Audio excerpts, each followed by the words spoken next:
Estamos estudando Daniel, hoje dia 18 de novembro de 2012, o ano já está nos seus estertores, e nós estamos em Daniel capítulo 7. Daniel capítulo 7 é um capítulo profético, é um capítulo escatológico, ou seja, escatos último, fala das últimas coisas que vão acontecer, e temos falado que a profecia do capítulo 7 ela é ímpar, né? Ela é uma profecia muito especial, ela ocupa um lugar único nas Escrituras, porque ela é aquele capítulo profético, essa profecia que o Daniel recebeu no ano 553 a.C., quando Belsazar estava no seu primeiro ano de reinado. Ela é uma profecia muito ampla, ela é uma profecia panorâmica, ela é uma profecia na qual praticamente todas as outras profecias se encaixam. Eu diria que 89%, 88,89% das profecias se encaixam. Zacarias, e ela tem seus desdobramentos principalmente em 2 Tessalonicenses 2, em Mateus 24 e evidentemente em Apocalipse. Quem é familiarizado com Daniel, quem é familiarizado com Apocalipse, observa que existe um paralelismo muito grande entre o conteúdo de ambas as profecias. Ambas falam de governo gentílico, falam de um líder, um ditador mundial, fala do estabelecimento de um trono de juízo, fala de uma progressão de juízo, ou seja, Apocalipse, como um todo praticamente, do capítulo 4 em diante, 4 a 20, desdobre muito o que está em semente aqui no capítulo 7 de Daniel. Que nós sabemos, é bastante óbvio para todos, que a profecia, que a revelação bíblica, a forma como Deus fala, é progressiva. Quando Deus tratou com Abraão, ele não falou tudo assim de cara para Abraão. Normalmente a revelação de Deus, seja para o planeta inteiro, seja para uma nação, seja para um grupo de indivíduos, seja para uma igreja local, seja para uma pessoa, sempre é progressiva. Sempre é progressiva.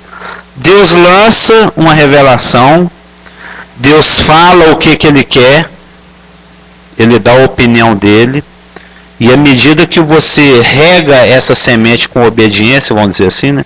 À medida que você obedece, aí Ele te revela mais um pouquinho. Primeiro falou: Abraão, sai da tua terra, da tua parentela, vai para a terra que eu vou te mostrar. E ele foi. Gênesis 12. Abraão demonstrou obediência, demonstrou fé. Ele acreditou no que Deus estava falando. Aí Deus revelou mais um pouquinho. Em Gênesis 15, a respeito da terra que ele ia herdar, a respeito da descendência dele. Aí Abraão creu. Ele obedeceu isso, ele acreditou em Deus. Aí Deus revelou mais um pouquinho. Então é assim que Deus trabalha. O modus operandi de Deus é assim, aos poucos. Você vai dando crédito ao que ele está falando, ele vai te falando mais. E Daniel capítulo 7 é uma profecia muito ampla. Ela cobre até o momento 2.500, todo domingo eu faço essa conta, né? 2012 mais 605, 2.617 anos, até o presente momento. Ano que vem já são 2.618, que vai ser 605 mais 2013. Ou seja, a profecia de Daniel capítulo 7 fala do tempo dos gentios. Aquele tempo que o Senhor falou a respeito dele em Lucas 21, 24. O tempo dos gentios. O gentio é que manda. O gentio ocupa um lugar que não deveria estar ocupando. O gentio está na condição de cabeça, de preeminência, que deveria estar Israel. E Israel está de castigo. Israel está trancado no quarto, né? De acordo com Oséias. Então, Israel está de castigo. Então, Deus permite que os gentios mandem, que os gentios pisem em Jerusalém. E isso começou a acontecer no ano 605, com Nabucodonosor, a cabeça de ouro da estátua. O leão alado com asas de águia de Daniel 7:3. Na sequência, quase 70 anos depois, iniciou-se o período dos Medo-Persas, que são o tórax e os braços de prata, que corresponde ao urso esfameado, aqui de Daniel 7, capítulo 5. Nós falamos dele a semana passada. E nessa sequência de permissão da parte de Deus para que os gentios pisem em Jerusalém, após a cabeça de ouro leonina, os babilônios, os medo-persas ursolinos ecomeicos, a prata e o urso. Aí veio, bom dia, veio o ventre e os quadris de bronze, que correspondem ao leopardo quadruplamente alado de Daniel 7:6, que fala do Império Greco-Macedônico, que se expandiu muito rapidamente sob o comando de Alexandre o Grande, entre o ano 333 e 323. Império esse que durou até... Aí é o assunto nosso de hoje. Então os irmãos poderiam abrir comigo, por favor, em Daniel, capítulo 7. Os irmãos vão ver que para cada um desses impérios anteriores, o babilônico, no qual Daniel ainda estava vivendo, faltava 14 anos para esse império cair, quando Daniel recebeu essa profecia. Porque o Império Babilônico caiu no ano 539 a.C. e ele está recebendo essa revelação no ano 553, no primeiro ano do último rei do Império Babilônico. Então os irmãos vão ver que para o Império Babilônico, que a águia gastou-se um versículo, Daniel 7:4. O Império Medo-Persa, que é representado pelo urso com fome, gastou-se também um versículo, verso 5.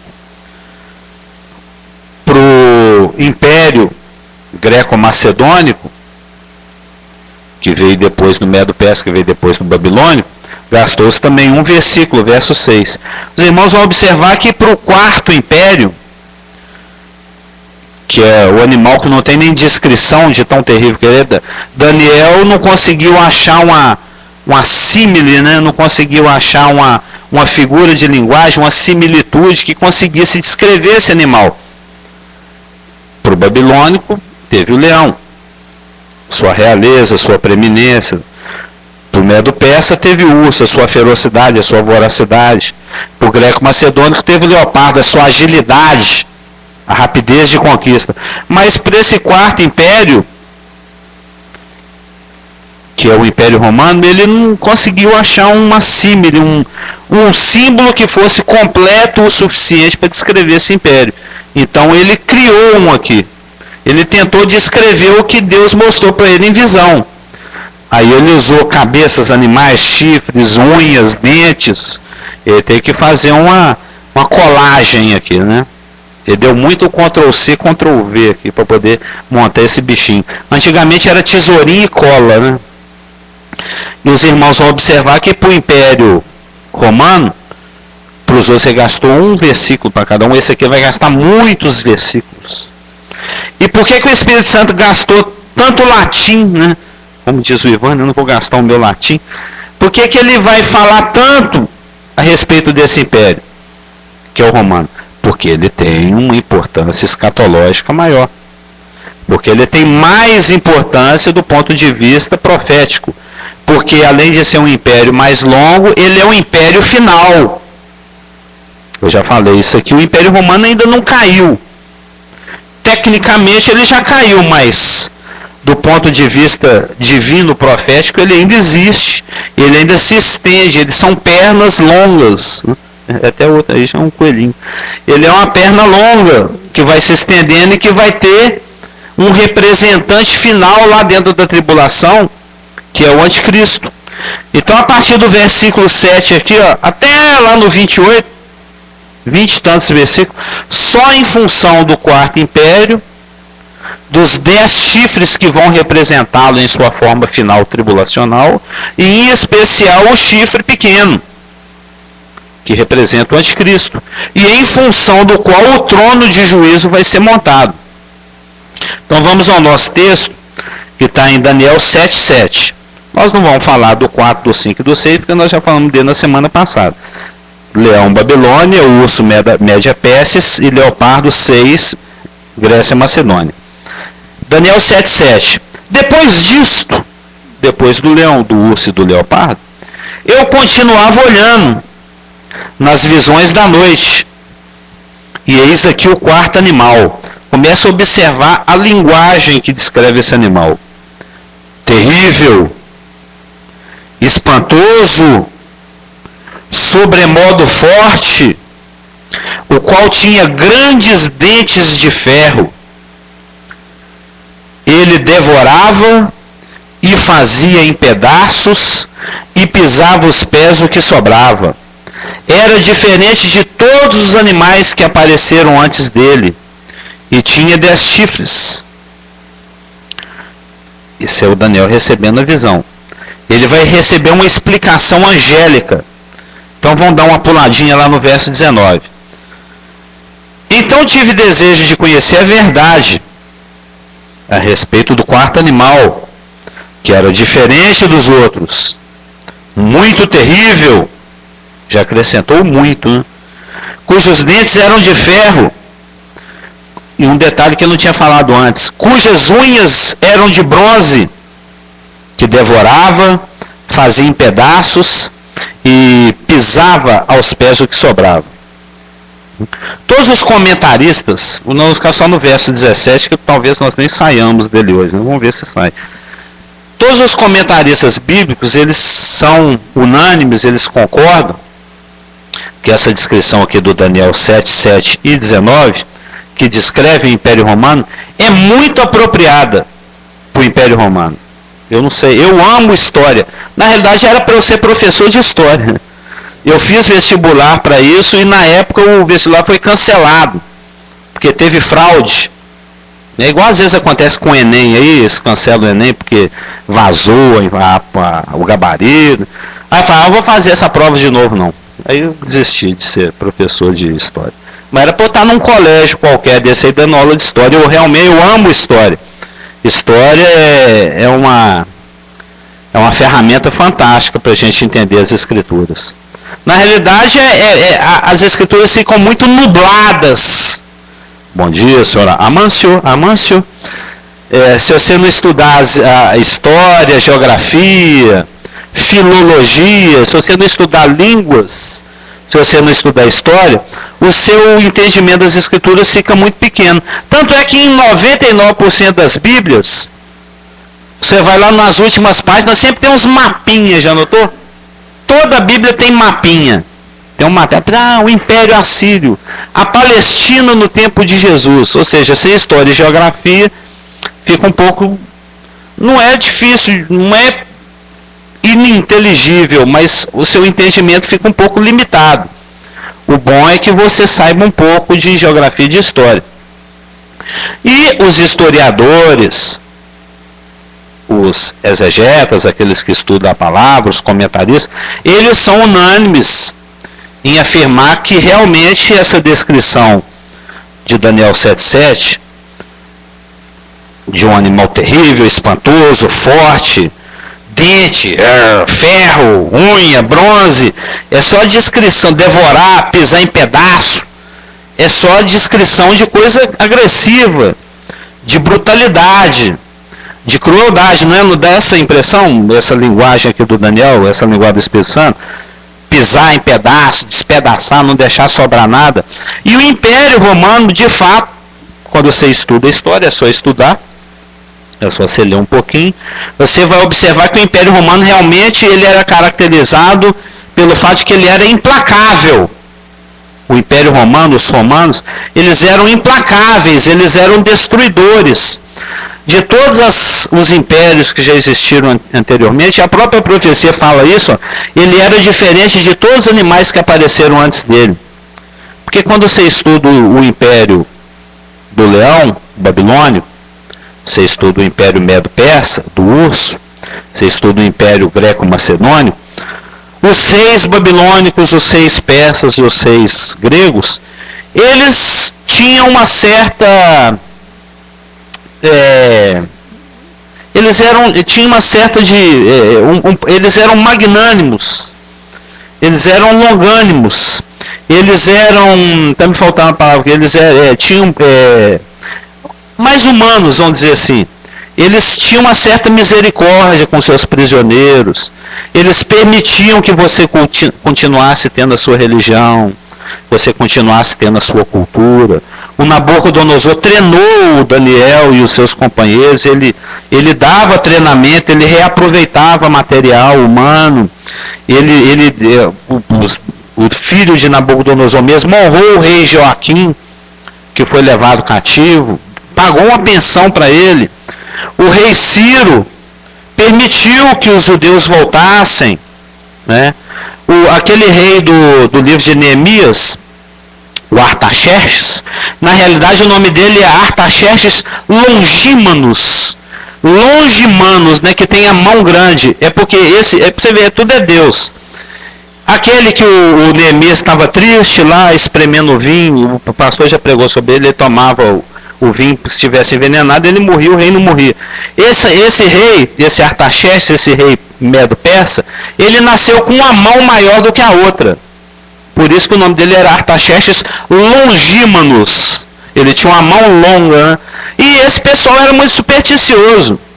Eles achavam que tudo que acontecia é porque os deuses assim o quiseram. Então, se ele tinha uma mão grande, é porque os deuses queriam que ele fosse generoso. Por isso ele foi generoso com Neemias. Permitiu que Neemias, tudo é Deus agindo. Deus tinha um plano que o templo fosse ser construído, então ele colocou um cativo judeu dentro da corte real do rei do Império Medo-Persa e deu um problema congênito genético para esse rei, para que ele achasse que ele tinha que ser legal com as pessoas, para um judeu pedir favor e para ele falar, então você leva dinheiro, leva tijolo, leva escolta, leva o que você quiser. E o templo foi reconstruído. Então tudo é Deus. Já foi falado aqui, é Deus é que manipula a história, é Deus é que controla a história. E os reis babilônicos, eles eram longânimos, eles eram magnânimos, eles não eram tão cruéis e implacáveis assim com seus cativos, com seus prisioneiros, com os povos que eles dominavam. Os medo-persas também eram assim, é o caso aqui do Assuero, do Artaxerxes, do Ciro, que faziam favores para os cativos. O Alexandre o Grande, ele era um hiper gentleman, ele era um cara culto, ele mandava construir bibliotecas de Alexandria, que infelizmente puseram fogo nela, né? Uma das coisas que eu tenho raiva na história é isso, ter posto fogo numa biblioteca fantástica daquela. Ele permitiu que a Bíblia, que na época era em hebraico, fosse traduzida para o grego. Ele deu autorização para que 70 anciãos judeus hiper sábios e super estudiosos, já com seus 90, 100, 120 anos, se reunissem e fizessem uma tradução grega da Bíblia, que hoje é conhecida por Septuaginta, né? Então eram reis magnânimos, eram reis bonzinhos. Mas o Império Romano, ele é diferente de todos os animais que apareceram antes dele. Fala aqui em Daniel 7b. Por quê? O Império Romano, ele era um império extremamente egocêntrico, extremamente egoísta. Drene-se as riquezas dos povos, sugue-se o sangue e tragam para a capital. O que importa é a nossa orgia aqui na capital. O que importa é o nosso umbigo. É meio parecido com Brasília, né? Suga de todo mundo, chupa o imposto, o IPTU, o IPVA, e traz aqui para o nosso bolso. Já só trabalha quarta-feira e embolsa tudo. É assim que é a mentalidade de hoje. Essa mentalidade romana de extorquir o povo, de não estar nem aí para o povo. Né? E Roma, ele matava aos milhares, isso é uma citação que eu peguei do Flávio Joséfo, né, que é um historiador celebérrimo, né, ele matava cativos aos milhares e vendia-os como escravo a centenas de milhares. Ou seja, até com as pessoas eles faziam lucro. Aquele filme mesmo que o pastor me emprestou lá, eles ficam lá leiloando gêmeas, leiloando gente, escraviza até pessoa, faz dinheiro até com gente, que vai ser um dos pecados da Babilônia, lá do capítulo 17, que nós vamos estudar em Apocalipse. Faz comércio até com almas. Então Roma era uma potência mundial voraz, cruel e vingativa. E tem esse aspecto. Sim, quando você vê, o romano ele era impiedoso. Ele tem dó de ninguém não. É um animal terrível, forte, dente de ferro, come com força, pisa com força. Nós vamos ver isso em detalhes. Segundo uma citação de um historiador também, Roma nunca se cansava da conquista. É igual o inferno. Os irmãos já leram em Provérbios que o inferno e o sanguessuga sempre falam, dá, já devorei alma, eu quero mais alma, eu quero mais alma, eu quero mais. E aí nunca é um império ganancioso, insaciável, incansável. Nunca, isso é citação de historiador também. Roma nunca se cansava da conquista. E o aspecto pior, era uma potência vingativa, rancorosa. Não sei se os irmãos já estudaram, chama as guerras púnicas. Alguém já estudou as guerras púnicas? Os meninos já devem ter estudado isso na escola. Porque quando Roma começou a surgir, porque o crescimento do Império Romano ele foi gradual. Roma começou a crescer no ano 241 a.C., quando ele ocupou a Sicília, que é uma ilha que fica logo em frente à bota, que é, né, a Itália tem formado uma bota, e a Sicília, que era uma nação independente na época, a primeira conquista deles foi essa, a ilha da Sicília. Aí eles gostaram do negócio, é igual o Drácula quando sente o gosto do sangue, né, e ele quer mais. Aí ele partiu para o próximo. Eles partiram em direção à Espanha. E aí conquistaram a Península Ibérica no ano 218. No ano 202, já na Terceira Guerra Púnica, porque quando Roma surgiu, lembra que o Império grego foi despedaçado em 4 pedaços? O leopardo tinha 4 cabeças, 4 generais. Os Ptolomeus, eles ocupavam o norte da África e o Egito. E já nessa época, aí no ano 200 e pouco, 250, 200 a.C., tinha um rei chamado Aníbal, que representava os cartagineses, a cidade de Cartago, que era um dos que mandava na época, que era a grande rival de Roma. Cartago estava crescendo, já estava estabelecida, era dos Ptolomaicos, e o Império Romano, por permissão divina, vinha crescendo. Então eles eram os grandes rivais, igual tem Brasil e Argentina, Alan Prost e Ayrton Senna, né? Tem aqueles rivais clássicos, tradicionais. Era o caso de Roma e de Cartago. E Roma, ela era vingativa. Eles eram super inimigos, super rivais, os cartagineses e os romanos. E quando eles conquistavam alguma coisa que estava na mão dos cartagineses, eles tratavam essas pessoas da pior forma possível. Os soldados, por exemplo, cartagineses, quando eles eram... Os romanos chegavam, cercavam e conseguiam conquistar uma coisa. Para você ver como é que a profecia é uma coisa. Eles trituravam as pernas dos soldados, moía, fazia mingau. Transformava a perna dos soldados em mingau. Ia batendo pedra até... E largava os caras lá agonizando até morrer. É tipo, literalmente isso aqui, pisar o pé, o que sobrou. Era a profecia ipsilíteres, do jeitinho. Eles tinham ódio dos cartagineses, era uma coisa assim, vingativa, rancorosa, pessoal. Eles levavam para o lado pessoal. O italiano em geral tem essa coisa, né? Ele é muito passional, ele puxa para o lado pessoal as coisas. E tinha até um ditado na época, né? Cartago de lenda est, né? Temos que transformar Cartago numa lenda. Temos que apagar esse negócio aqui. Então os romanos eles foram conquistando progressivamente. Finalmente no ano 202 eles acabaram com com o poder cartaginês. Com isso, o sul e o ocidente já estava conquistado, né, da Sicília para baixo, norte da África, Península Ibérica, o lado ocidental da Europa. Aí eles começaram a avançar para o lado nordeste, em direção ao que interessa, que é a Palestina. O rei de Pérgamo, que não é bobo, ele observou, esse povo é muito cruel, esse povo aí não presta, eu não vou brigar com eles. O que ele fez? Quando ele soube que os romanos estavam avançando em direção ao império dele, porque o que hoje é a Turquia, que na época era a Ásia Menor, era dividido em cidades-estados, Lídia, e uma delas era Pérgamo, o império de Pérgamo. O rei de Pérgamo era muito poderoso porque tinha muito dinheiro, tinha muito tesouro. Quando ele percebeu que os romanos iam invadir, que ia ser aquela carnificina, ele assinou um papel falando: você é o meu herdeiro, eu deixo você de herdeiro, para ele não perder os filhos, netos, que eles iam massacrar tudo, porque eles matavam para não ter herdeiro, para não ter... Ele registrou em cartório: não, tudo que é meu é seu, não precisa tomar não, eu estou te dando. Aí, com isso, Roma conquistou a Ásia Menor.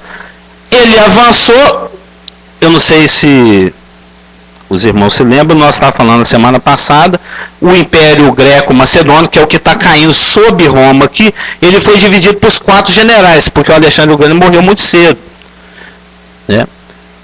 Cassandro, Lisímaco, Ptolomeu e Seleuco. O Seleuco era o que mandava ali na Síria e na Palestina. Nós vamos estudar a respeito do Antíoco Epifânio, por exemplo. Eles chegaram, acabaram de destruir o restante dos exércitos seleucidas, que eram os que mandavam na Palestina na época. Aí, com isso, ainda que o Império Romano vem crescendo desde o ano 241 a.C., e vai se estender até 1453, a tomada de Constantinopla. Você já deve ter estudado isso. É o que dá idade início à Idade Moderna. E a Idade Contemporânea, que é a Revolução Francesa. Em 1452 foi 1694 anos de domínio. 1700 anos de domínio. 1700 anos mandando no planeta. Desde o ano 241 a.C. até 1453, quando os turcos otomanos tomam Constantinopla, que é muito celebérrimo essa data. Que na realidade ainda está reticente e vai voltar dentro da tribulação com o governo do anticristo. Nós vamos estudar isso.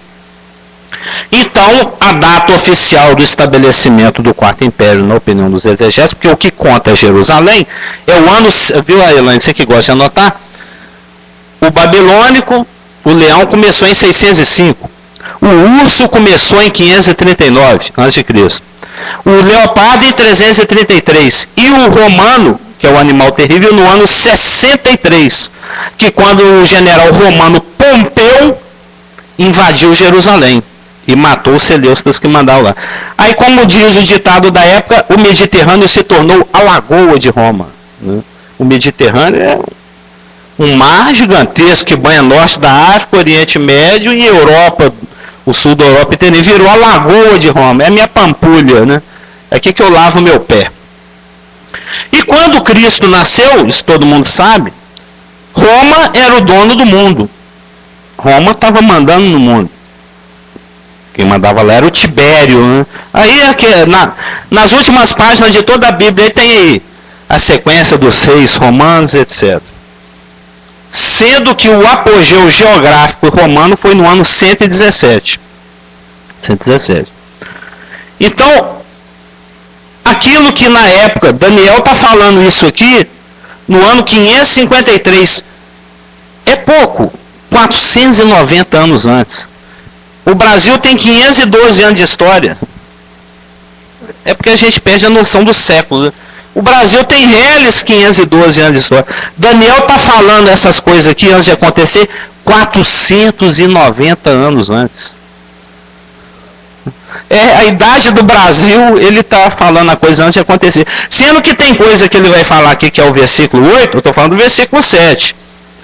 O versículo 7, quando foi escrito, faltavam 490 anos para acontecer. O versículo 8 nem aconteceu ainda. Nós estamos em 2012 e essa profecia do ano 553 a.C. ainda não aconteceu. Está lá no futuro.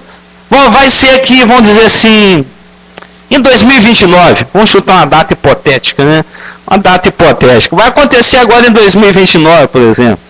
Ou seja, é 2.500 e bolachinha anos, né? 2.579 anos antes. 2.500 anos antes. É muita profecia, é muita antecipação. Isso é que é ver longe. Mas e por que Deus permite que Roma sobreviva até os dias de hoje? Porque Roma ainda existe.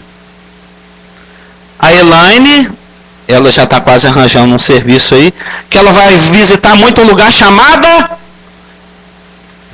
e a audiência acontece no Fórum. O nome é Roma puro, né? Fórum. É o Fórum Romano. Roma vive aí até hoje religiosamente.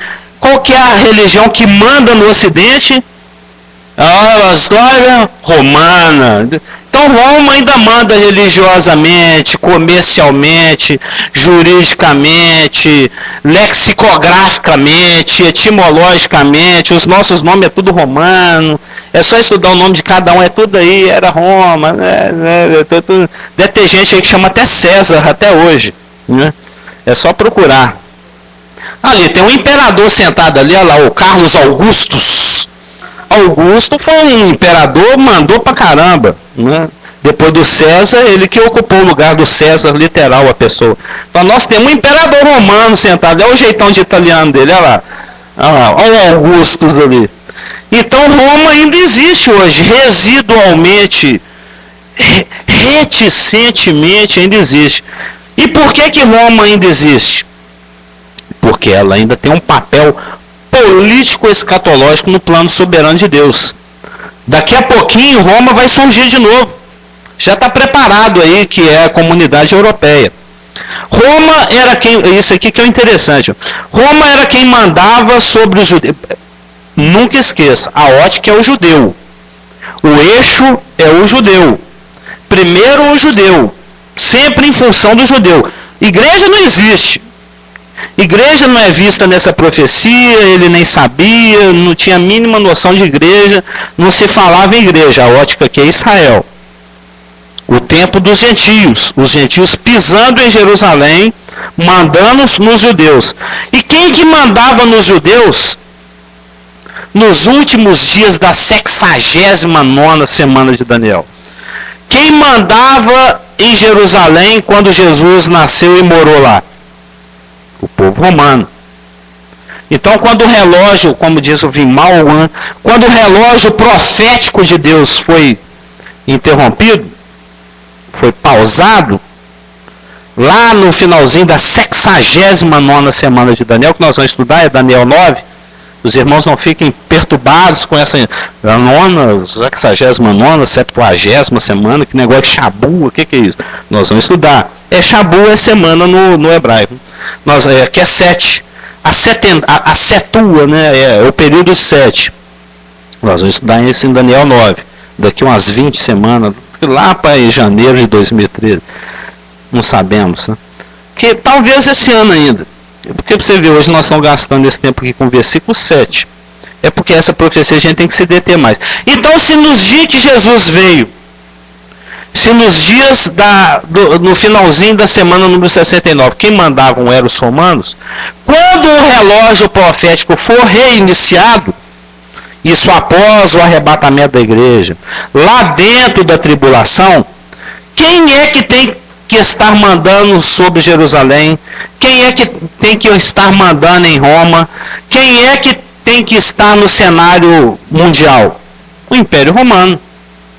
Se era o Império Romano que mandava no mundo nos dias da primeira vinda de Cristo, é o Império Romano que vai estar mandando no mundo nos dias da segunda vinda. Com a roupagem diferente, mas é o Império Romano. Constituído pelos países que outrora constituíram o Império Romano, que é o Império Romano unificado, que é a Europa unificada, já foi chamado há uns 30 anos atrás de mercado comum europeu, você lembra? E depois virou União Europeia, e que vai estender o seu protetorado, né, a sua influência ali sobre a região do Oriente Médio. E não é à toa que quem manda no norte da África são justamente franceses e ingleses, né? Você sabe disso, Líbia, Marrocos, aqueles países ali, quem manda ali é francês e inglês, ou seja, é o Império Romano. É o Império Romano, só não tem esse título, mas é o Império Romano.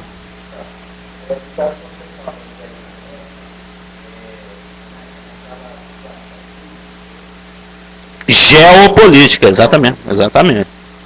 Geoeconômica política, né? É quem manda ali. Sim. Verso 8. Ah, tá. E é Roma quem deverá estar mandando sobre os judeus nos dias da segunda vinda. Nos últimos dias da 70ª semana, na 70ª semana, quando o relógio profético será reestartado. Né? Por isso, tinha 10 chifres. Observa aí, ó. Depois disso, Daniel 7. Eu continuava olhando nas visões da noite, e eis aqui o quarto animal, Império Romano, terrível, espantoso, sobremodo forte, o qual tinha grandes dentes de ferro. Ele devorava e fazia em pedaços, e pisava aos pés o que sobrava. Era diferente de todos os animais que apareceram antes dele, e tinha 10 chifres. Agora que a profecia pulou 2000 anos. Entre uma preposição e outra, né? E tinha 10 chifres. Os 10 chifres, os irmãos estão já, eu penso que familiarizados com a linguagem profética. Os 10 chifres, porque 10 pode ser que seja literalmente 10 países. Né? Holanda, blá, blá, Alemanha, Inglaterra, blá, blá, blá, França, tal.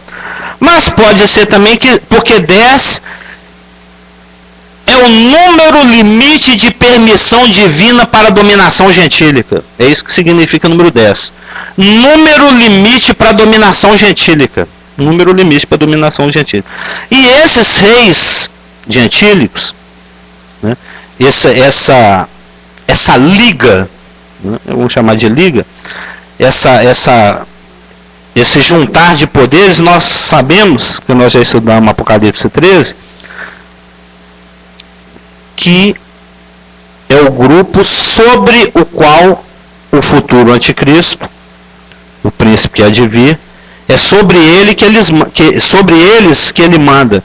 Porque a gente já leu e já estudou lá em Apocalipse 13, 1, dizendo o seguinte: ó, vi emergir do mar uma besta que tinha 10 chifres. Lembra que nós falamos sobre isso? E quando você vai até Apocalipse 17, a coisa fica mais clara ainda. Apocalipse 17, 16. Os 10 chifres que viste e a besta, esses odiarão a meretriz e a farão devastada e despojada. Verso 12. Os 10 chifres que viste são 10 reis. Lembra? Aquela figura da linguagem, a epítome. Quando fala rei, entenda-se reino. Quando fala reino, entenda-se rei.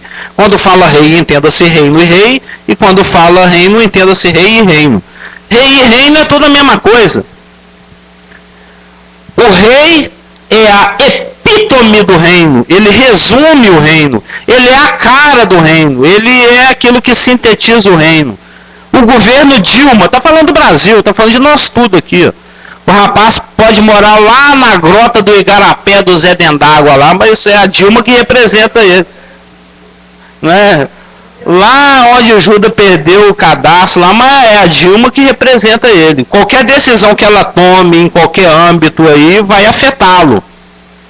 Né? A inflação vai ficar mais alta, aí o preço dos insumos, né, agrícolas vão ficar mais caro, aí o milho vai ficar mais caro, o fubá dele fazer o angu dele vai ficar mais caro, tudo afeta. Entendeu?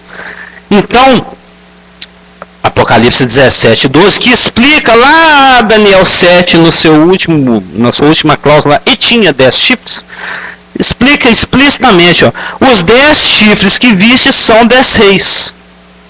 Apocalipse 17, 12. Os quais ainda não receberam reino, mas recebem autoridade como reis com a besta durante 1 hora, durante um curto espaço de tempo. Não são exatamente 60 minutos. Tem, verso 13, o TEM craseado é que é ótimo, né? Tem estes um só pensamento e oferecem à besta o poder e a autoridade que possuem. Os 10 chifres está falando da Liga Europeia, dos Estados Unidos da Europa, daquele grupo de poderosos que vão se unir por questões de conveniência política, de conveniência tributária, de conveniência econômica. Então está em 27 membros. Atualmente a comunidade europeia é composta por 27 membros. Pode ser, é aquilo que eu estou falando. Pode ser que 10 não queira dizer exatamente 10 países que componham. Pode ser que a profecia está usando o termo 10 para falar, é até aqui que a coisa chega. Mais do que isso, não. Pode ser também que a coisa sintetize uma turma e resolva sair do grupo romano, né, da comunidade europeia, e caia para 10. Pode ser também que a profecia está considerando, porque hoje tem, até 15 anos atrás, existia a Tchecoslováquia. Hoje em dia existe a República Tcheca e a Eslováquia. Até há pouco tempo atrás, 1990, 92, existia a Iugoslávia.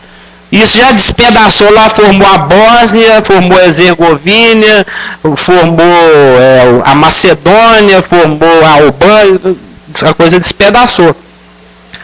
Pode ser que, independentemente da nomenclatura limítrofe geográfica que se tem hoje, o que Deus está considerando é que não. Espanha e Portugal é um país só, porque foi gerado pelos visigodos. Né? Foram os visigodos que formaram os povos ibéricos, ao se cruzarem com os celtas, e formaram os celtiberos. Isso aí tudo é história.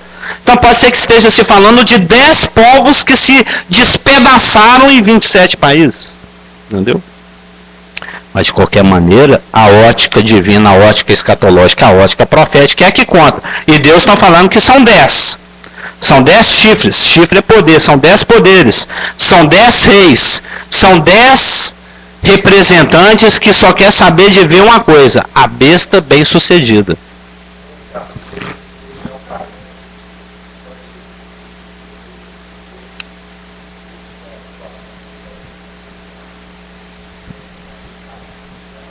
Sim, é esse período que nós estamos nele.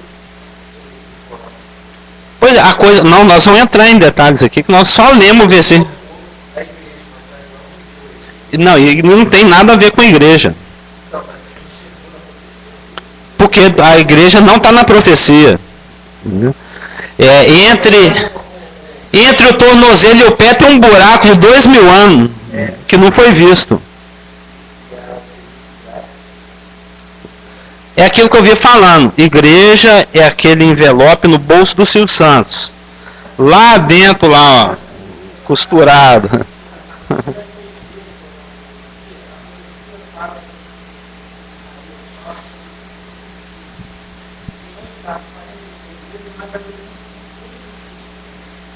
Sim. Que tem um cumprimento final no milênio. Do qual nós somos só... Eu já falei. Nós somos o papelzinho cheiroso.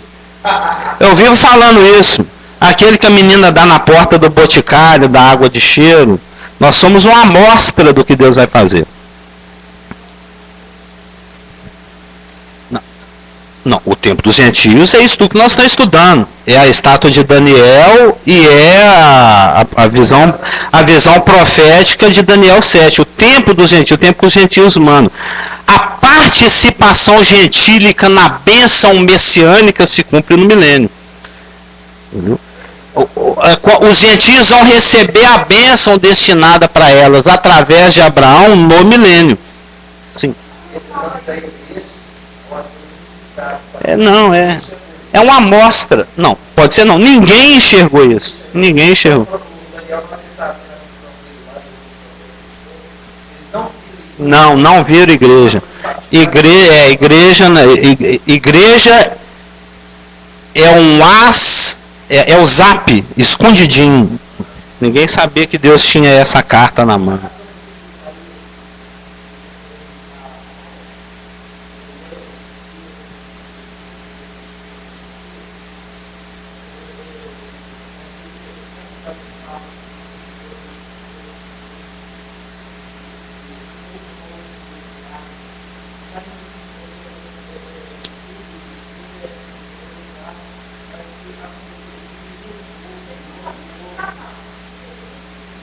Sim, claro.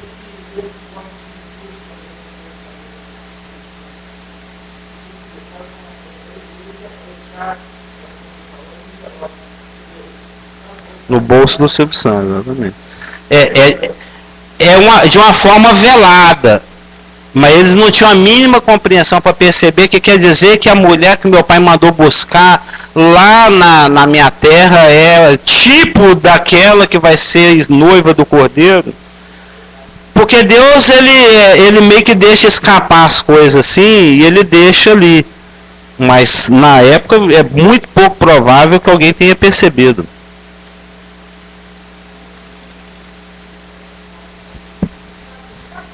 Lógico, Deus é presciente.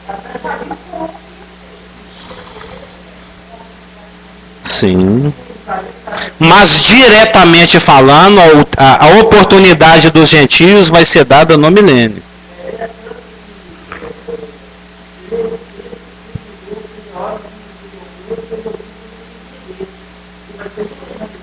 Sim.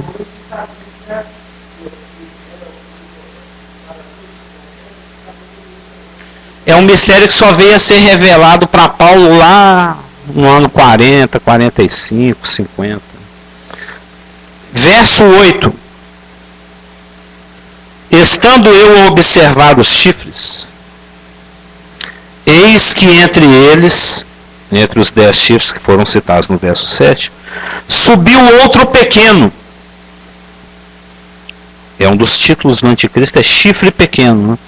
Diante do qual 3 dos primeiros chifres foram arrancados. E eis que neste chifre havia olhos como os de homem, uma boca que falava com insolência. Então, no capítulo 2, lá no capítulo 2 de Daniel, nós aprendemos que o quarto estágio da estátua, vamos dizer assim, né? Porque teve o estágio de ouro, o estágio de prata, o estágio de bronze, agora nós estamos no estágio de ferro, e em breve de ferro misturado com barro. Nós aprendemos que o quarto estágio da estátua, que são os membros inferiores, as pernas e os pés, deve prevalecer até o estabelecimento do reino de Cristo, não é isso? Se você abrir lá em Daniel 2, 2:44, mas nos dias destes 6, os 10 chifres,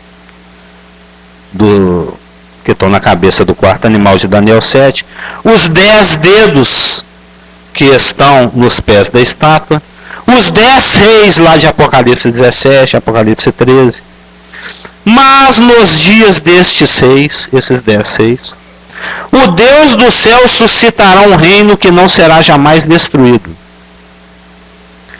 E este reino não passará a outro povo.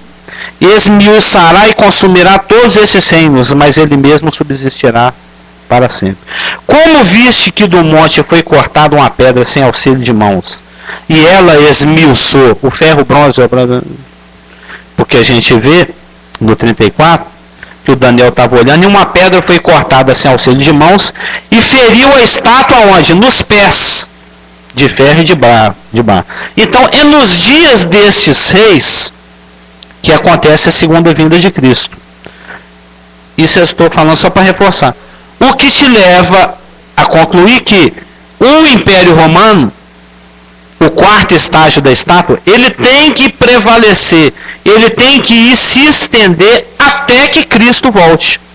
Por isso que a gente sabe que o Império Romano ainda manda. Porque é ele que tem que estar mandando no planeta quando a pedra cortada sem auxílio de mãos bater no pé da estátua. É esse reino que tem que estar mandando no planeta quando Jesus Cristo voltar. E ele vai estar resistindo, só para fechar, na sua forma décupla. Na sua forma décupla final. Que é sugerido pelos 10 deuses da estátua, e que é falado aqui como 10 chifres, e que está claramente revelado lá em Apocalipse 17:12, que corresponde ao nosso Daniel 7:24. Mais lá na frente, ó. Os 10 chifres correspondem a 10 reis que se levantarão daquele mesmo reino, que reino romano. E depois deles se levantará outro, o qual será diferente dos primeiros, e abaterá 3 reis. Aí agora, só para os irmãos terem noção e ficar pensando nisso durante uma semana. Quando foi falado que o quarto animal era diferente dos outros, e ele foi cruel, terrível, voraz, implacável, rancoroso, invejoso, vingativo. Esse próximo chifre, ele é diferente desses que já são diferentes. Então vocês imaginam o grau de não temenciosidade de Deus que ele vai ter, de crueldade que ele vai ter, de impiedade que esse ser humano vai ser. Ele vai ser um ser humano possuído por Satanás, literalmente. Ele vai ser a morada de Satanás. Jesus Cristo não é Deus em carne, anticristo é Satanás em carne. É só isso. Quem vê a mim, vê o papai Satanás. Ele vai poder falar isso. Jesus não fala, que isso, Felipe? Tanto tempo eu estou com você, você me pergunta e mostra-nos o Pai. Quem me vê a mim, vê o Pai. O anticristo vai poder falar isso. Então, quem me vê a mim, me vê a Satanás, meu papai. Misericórdia lá para ele. Que eu penso que não vai ter, porque ele tem um papel profético a cumprir. Né? Que é bom nem entrar nisso. Podemos orar? Pai amado, querido.